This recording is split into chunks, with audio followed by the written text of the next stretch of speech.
Leaders Live, where I get a chance to chat with luminaries in eDiscovery and related areas. This broadcast is sponsored by Reveal-Brainspace, the industry's leading AI eDiscovery platform. Don't forget to subscribe to watch me, George Socha, weekly with leaders in eDiscovery. Thank you for tuning in.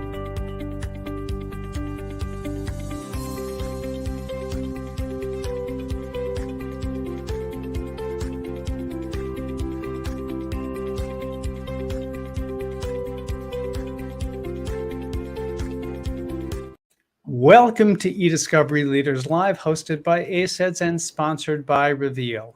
I am George Socha. I head up brand awareness at Reveal.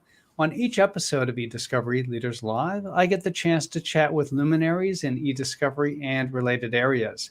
Past episodes are available on the Reveal website. Go to revealdata.com, select resources, then select eDiscovery Leaders Live. This is, for many who follow us, an unusual time of the day and the week, and that's because our guest today is coming to us from Brisbane, Australia, and we're trying to make this a little bit more convenient for her instead of for us. It's 5 p.m. my time, 8 a.m. her time, and our guest is Kate Clark. Kate is Chief Executive Officer of eDiscovery Collab. Or is it Collab or Collab? Collab, we say. Collab, there we go. Thanks, George. So I would like to go ahead and jump into this, but with a bit of a preface. Part of the reason we're doing this now is that I will be flying out to Australia this Friday evening to attend and speak at a conference in Sydney on May 1st and 2nd, the Legal Innovation and Tech Fest in Sydney. This is the first of two parts that we will do for this one today, the next part on May 5th from Brisbane. So we'll be bouncing around for the next couple of weeks.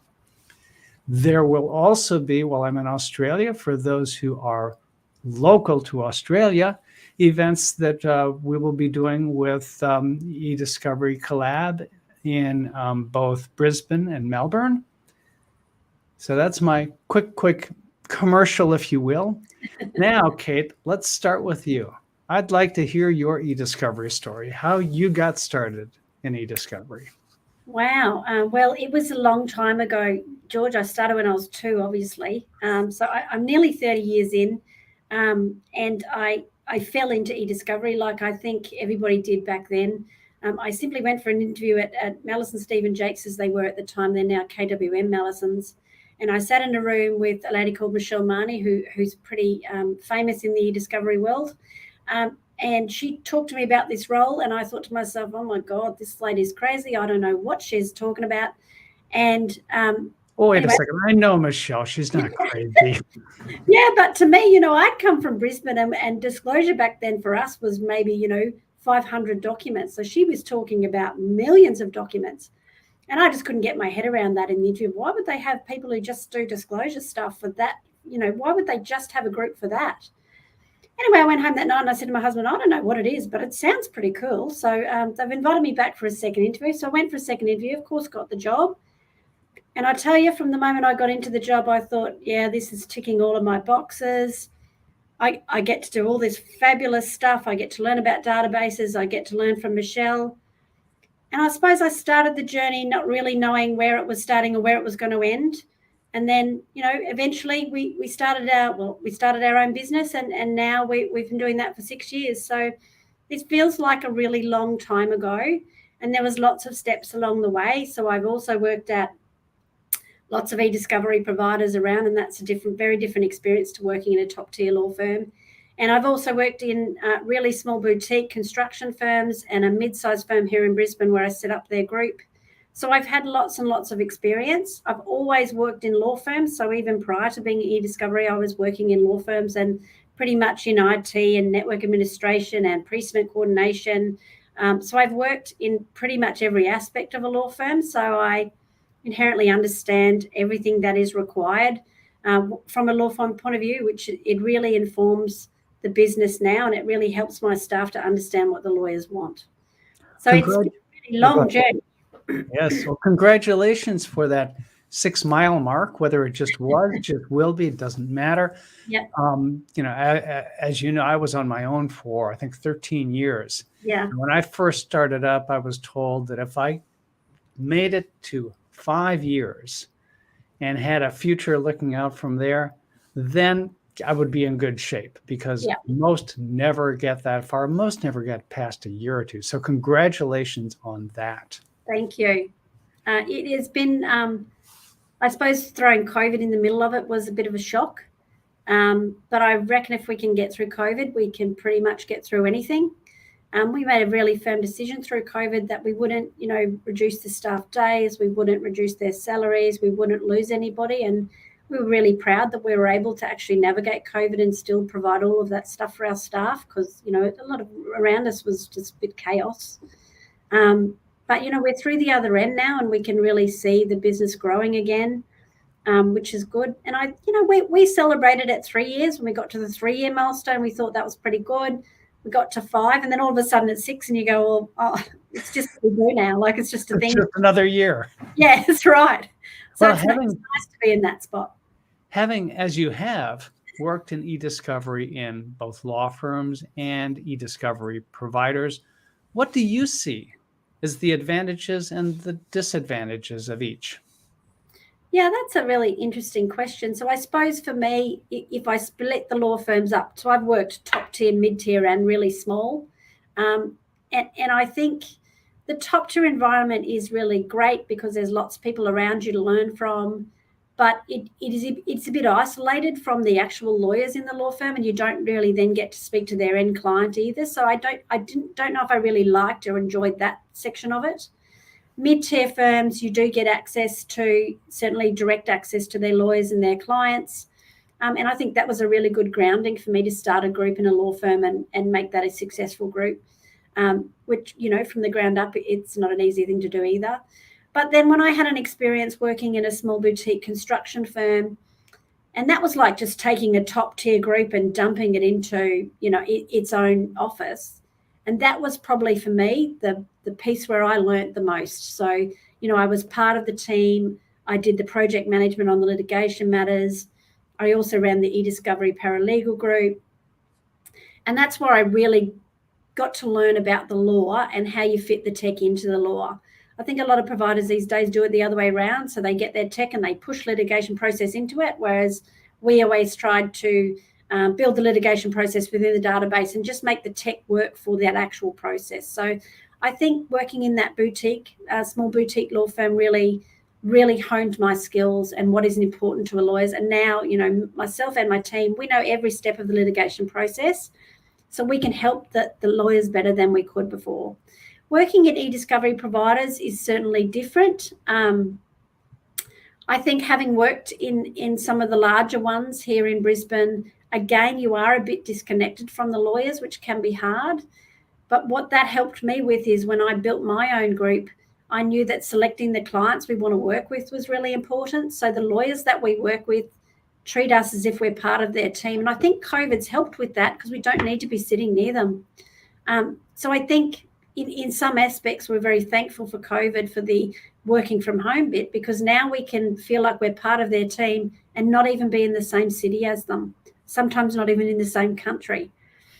So I think, I don't know, I liked all of those experiences, so I don't think I can circle one, but I do really enjoy in the business now being able to set our own rules. If something's not working, we can simply just change it. I make the decisions, so it's really easy. If the guys are saying this process is not working, can we change it? Yeah, let's change it. What's your idea? So it's so much more, I think, enjoyable than reporting to somebody and having a committee of people that make the decisions. So I really enjoy that aspect, and I think my team do as well.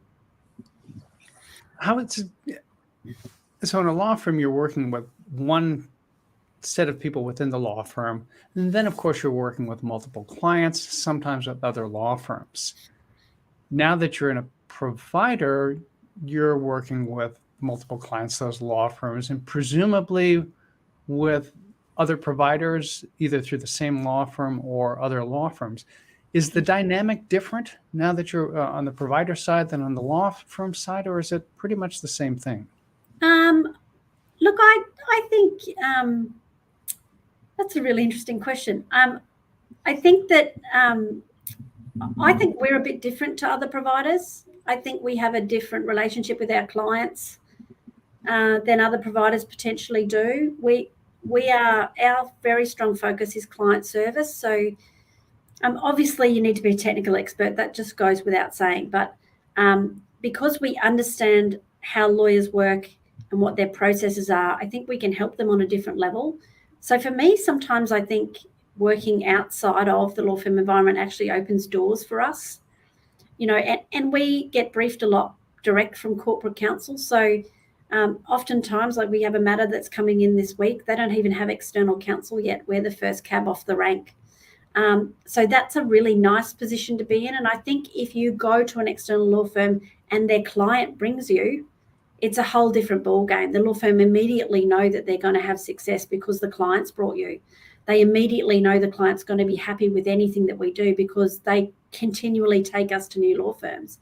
So I think we certainly have doors are certainly opened for us that might not necessarily be opened if we were working in a law firm. We certainly don't feel like a number in a big law firm. So I think, yeah, it's definitely beneficial for us to sit where we are right now.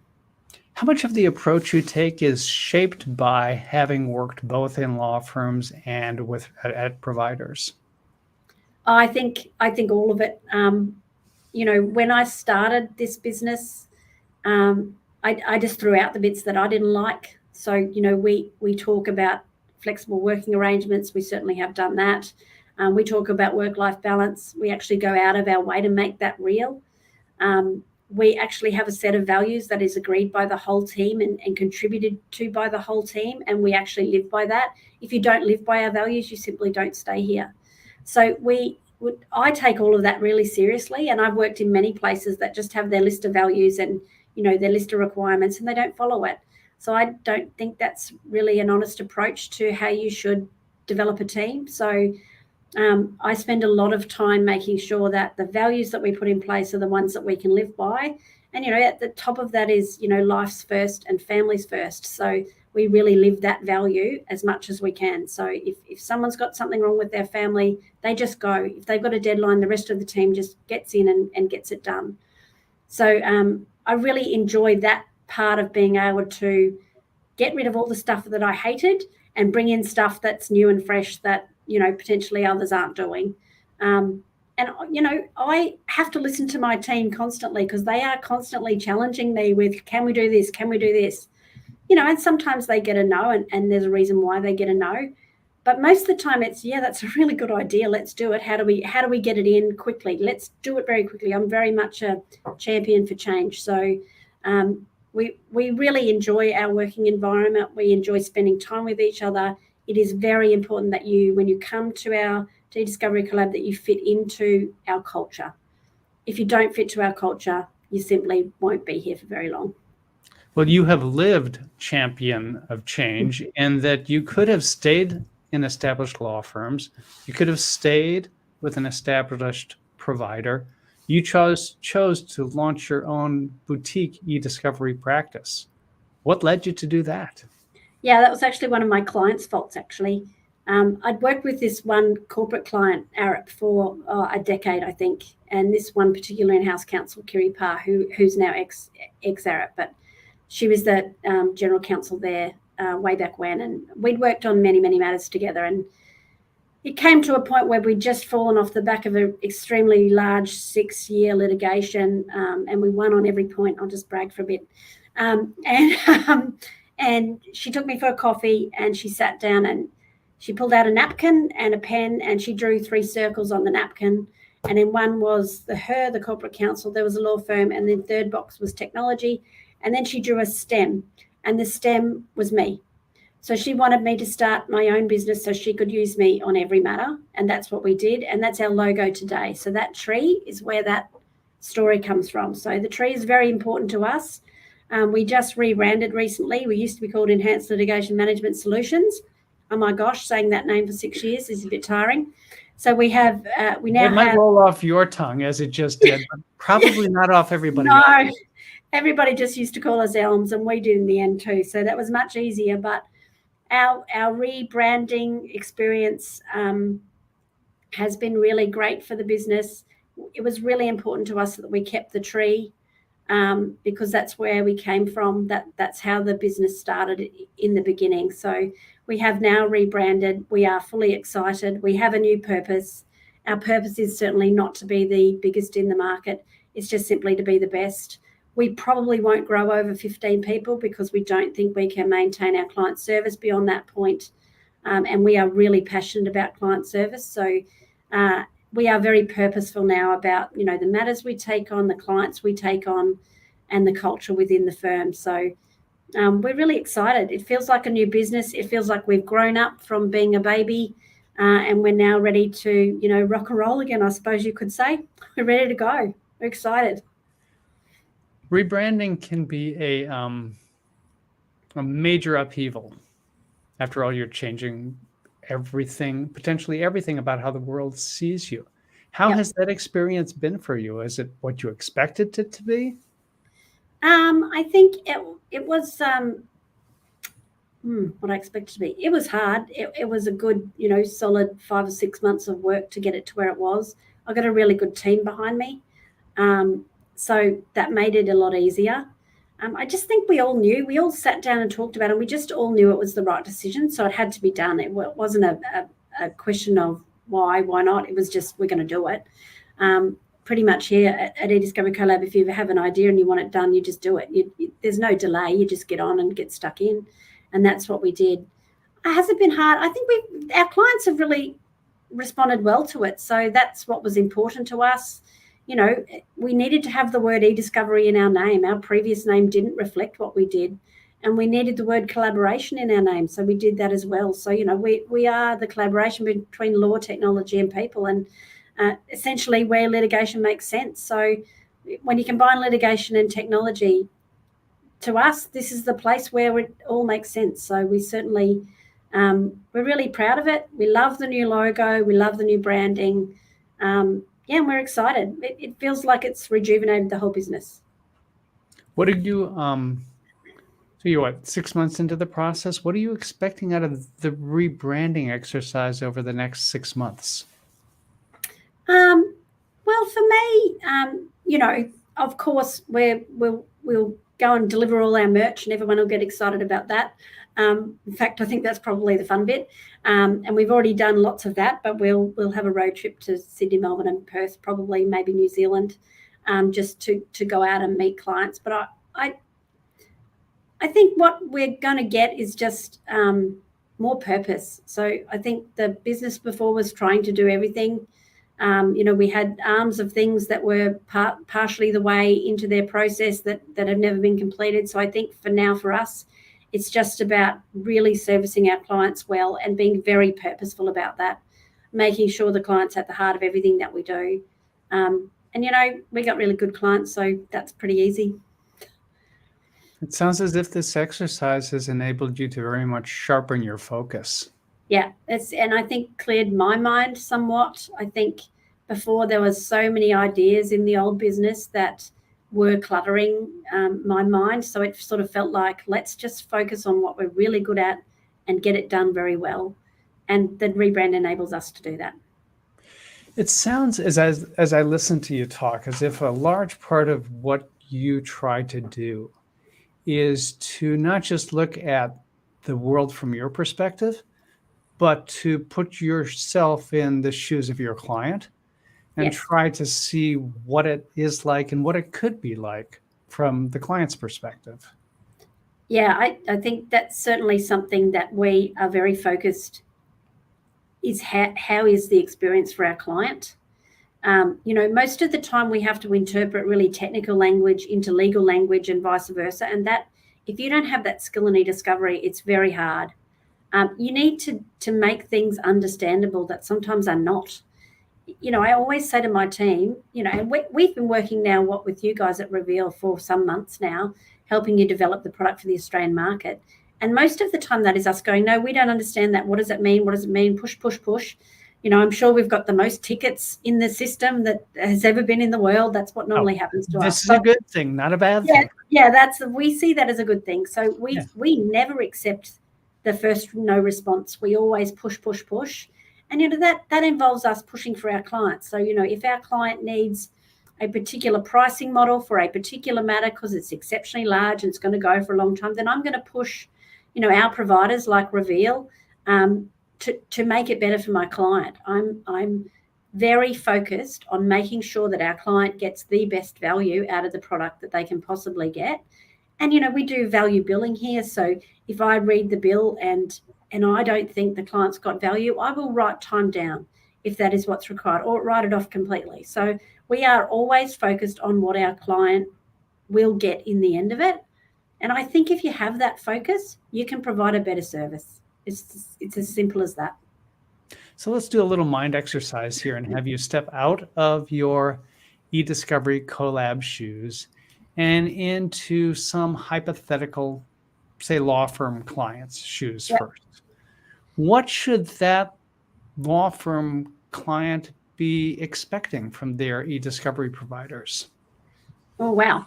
Okay. So from my experience, if you call your eDiscovery provider and they're not available and they don't get back to you really quickly, then that's not good enough for me. You should be responsive to your client at all times. So at eDiscovery Collab, if you send us an email or phone call us and we can't respond at that minute, you get an instant message to say, we're on it, we'll call you back, whatever the answer is. So certainly you should never have to chase your eDiscovery provider.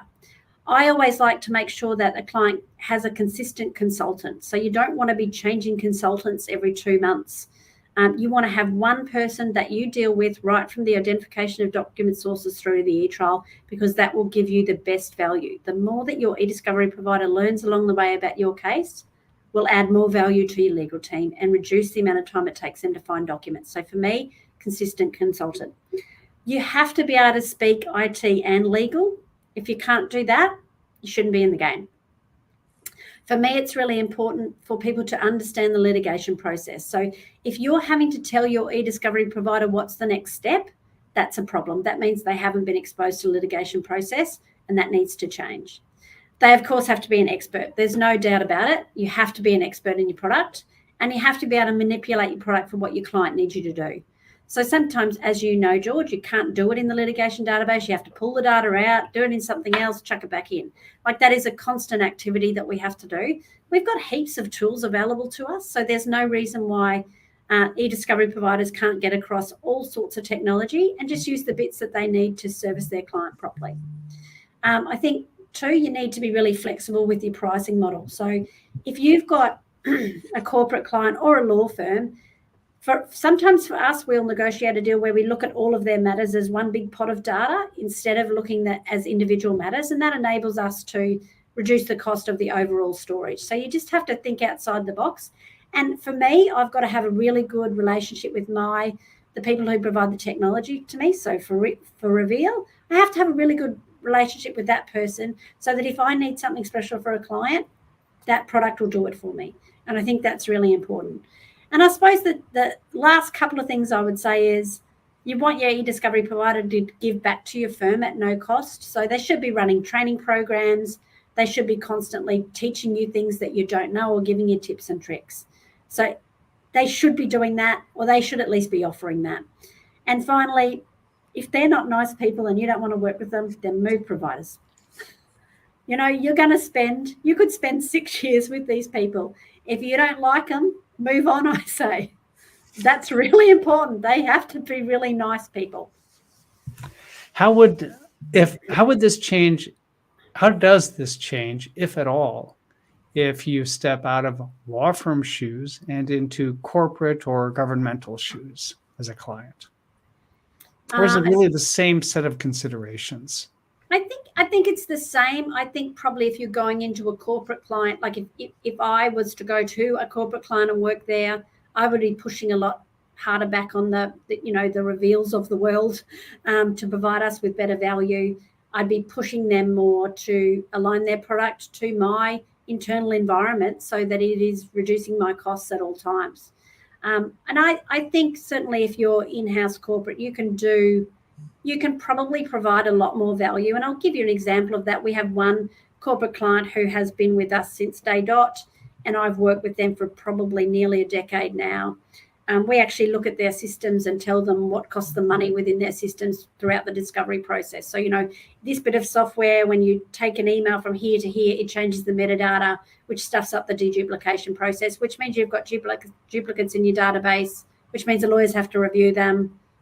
There's a whole flow-on effect of cost.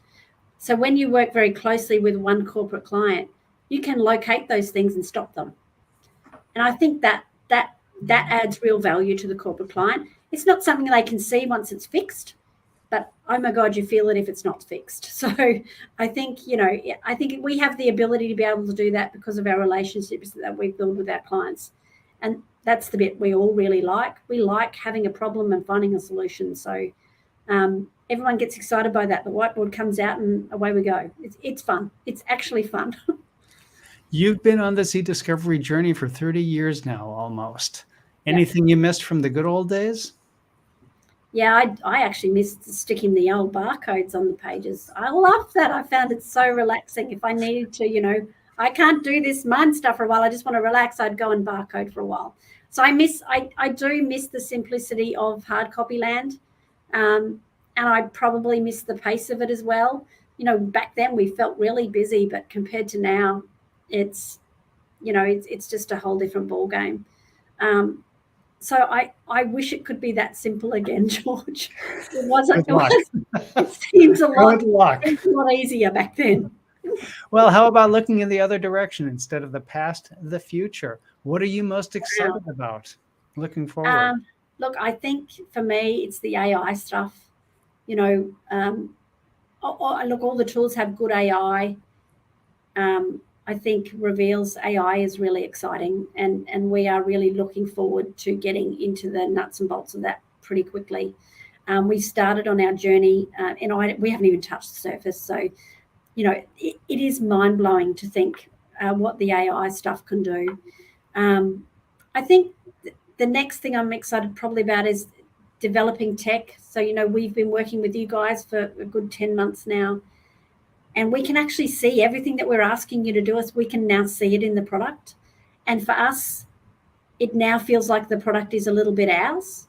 So we've bought into that. Oh yeah, we helped create that little baby, and now we're gonna get the benefits from that. So I really like that aspect. How we can say to the staff, what else do we need in this product? Let's push them, and then we push you, and you just do it. And it's really great. And I suppose the other thing is innovation. Like I can see some real innovation in certainly Reveal-Brainspace and other tools as well. But I think when you've got a group of like-minded people that just want to provide better products and services to law firms, I think that's a wonderful thing. And I'm really looking forward to the future of developing further, what we want for our clients within the products that exist today. Well, Kate, thank you very much for joining us today. We will be continuing. We're not done. We're continuing with part 2 on May 5th. I believe we'll be live side by side from Brisbane on that one, right? Going to talk some tech, I understand. There we go. We'll talk tech. Okay, that will be great. I always like, yes, I'm a lawyer. Yes, I got an undergraduate degree in poli-sci. I love talking tech. But thank you so much. Kate Clark is the CEO of the newly rebranded eDiscovery Collab. I am George Socha. This has been eDiscovery Leaders Live, hosted by ACEDS and sponsored by Reveal. Kate, thanks so much for joining us today. Thanks, George.